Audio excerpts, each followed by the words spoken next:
అందరికీ నమస్కారం అండి. రేపటి నుంచే సంక్రాంతి పండగ మొదలవుతుంది.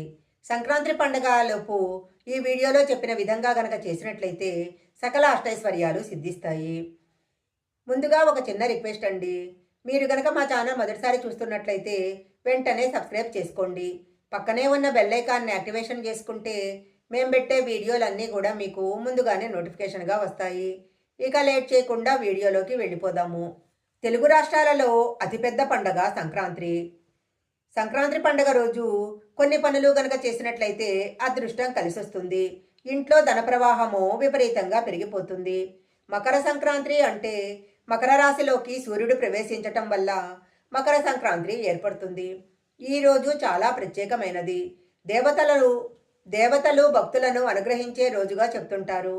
అలాంటి పవిత్రమైన రోజున ఇంటిని చాలా పరిశుభ్రంగా ఉంచుకోవాలి. ఎలాంటి చెత్తా చెదారము లేకుండా, బూజు మొదలైనవి లేకుండా సంక్రాంతి పండగకు ముందే ఇల్లంతా శుభ్రం చేసుకోవాలి. పూలు, తోరణాలు మొదలైన వాటితో ఇంటిని అలంకరించాలి. ఎక్కడైతే పరిశుభ్రత ఉంటుందో అక్కడ లక్ష్మీదేవి కొలువై ఉంటుంది. మనం ఏ పండగ చేసుకున్నా ముందు దేవతలకు పూజ చేసిన తర్వాతే పండగ చేసుకుంటాము. ఈ సంక్రాంతి పండగ రోజు కూడా లక్ష్మీదేవిని పూజిస్తే చాలా మంచిది.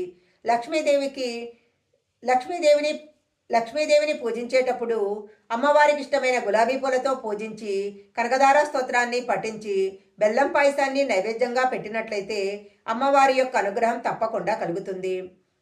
సంక్రాంతి పండగ 3 రోజులు ఆవునేతితో దీపారాధన చేస్తే చాలా మంచిది. ఇలా చేయటం వల్ల ఆశతో పాటు ధనం కూడా అభివృద్ధి చెందుతుంది. సంక్రాంతి పండగ రోజు ఉదయమే ఏదైనా నదిలో స్నానం చేయటం చాలా మంచిది. అలా కుదరని వారు ఇంట్లో స్నానం చేసేటప్పుడు గంగాజలాన్ని నీటిలో కలుపుకొని స్నానం చేస్తే పుణ్య నదిలో స్నానం చేసిన పుణ్య ఫలితం దక్కుతుంది. సంక్రాంతి పండగ రోజు తులసీమాతను పూజించటం కూడా చాలా మంచిది. తులసీమాత ఎక్కడుంటే లక్ష్మీదేవి అక్కడే ఉంటుంది. అందువలన సంక్రాంతి పండగ రోజు తులసి చెట్టును పూజించినట్లయితే లక్ష్మీదేవి యొక్క కటాక్షం లభిస్తుంది.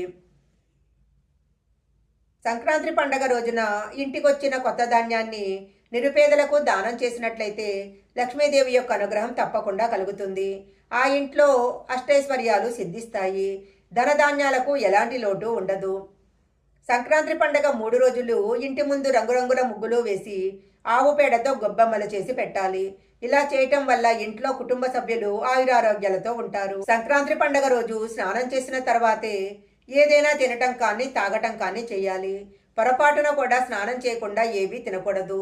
పండగ రోజు మద్యము, మాంసము, ఉల్లుల్లి మొదలైన ఆహారము తీసుకోకూడదు. నిల్వ ఉంచిన ఆహారాన్ని మకర సంక్రాంతి పండగ రోజు తీసుకోకూడదు. ఈ ఆహారం తిన్నట్లయితే మీపైన ప్రతికూల శక్తుల ప్రభావం పడుతుంది. ఈరోజు కేవలం సాత్విక ఆహారం మాత్రమే తీసుకోవాలి. ఇంట్లో ఉన్న నెగటివ్ ఎనర్జీ తొలగిపోవటానికి సంక్రాంతి పండగ రోజు ఇల్లు తుడుచుకునే నీటిలో కొద్దిగా రాళ్ల ఉప్పు వేసి ఇల్లు తుడవాలి. ఇలా చేసినట్లయితే ఇంట్లో ఉన్న నెగటివ్ ఎనర్జీ తొలగిపోతుంది. సంక్రాంతి పండగ రోజు పేదవారికి అన్నదానం చేసినట్లయితే మీ ఇంట్లో అన్నానికి ఎలాంటి లోటు ఉండదు. ఆర్థిక కష్టాలన్నీ కూడా తొలగిపోతాయి. సంక్రాంతి పండగ రోజు గోమాతను పూజించి గోవుకు ఆహారం తినిపిస్తే ముక్కోటి దేవతల యొక్క ఆశీర్వాదం లభిస్తుంది. సంక్రాంతి పండగ రోజు సూర్యోదయానికి ముందే నిద్రలేచి తలస్నానం చేసిన తర్వాత సూర్యుడికి అర్ఘ్యం సమర్పించాలి. ఒక రాగి చెంబులో నీటిని తీసుకొని అందులో ఒక మందార పువ్వు వేసి ఆదిత్యాయ నమః అనే శ్లోకాన్ని పఠిస్తూ సూర్యుడికి అర్ఘ్యం సమర్పించాలి. అర్ఘ్యం సమర్పించేటప్పుడు కాళ్ళ మీద ఆ నీళ్లు పడకుండా చూసుకోవాలి. సంక్రాంతి పండగ రోజు సూర్యుడికి అర్ఘ్యం సమర్పించినట్లయితే సంవత్సరం అంతా కూడా ఎలాంటి గ్రహదోషాలు లేకుండా ఆనందంగా ఉండవచ్చు. సంక్రాంతి పండగ రోజు నల్ల నువ్వులు దానం చేస్తే చాలా మంచిది. ఇలా దానం చేయటం వల్ల శనిదేవుని యొక్క అనుగ్రహాన్ని పొందవచ్చు. సంక్రాంతి రోజు ఇంటి ముందు తప్పనిసరిగా రథం ముగ్గు వేయాలి. రథం ముగ్గు వేసిన ఇంట్లోకి శ్రీ మహావిష్ణువు ప్రవేశిస్తాడని పురాణాల్లో చెప్పబడింది.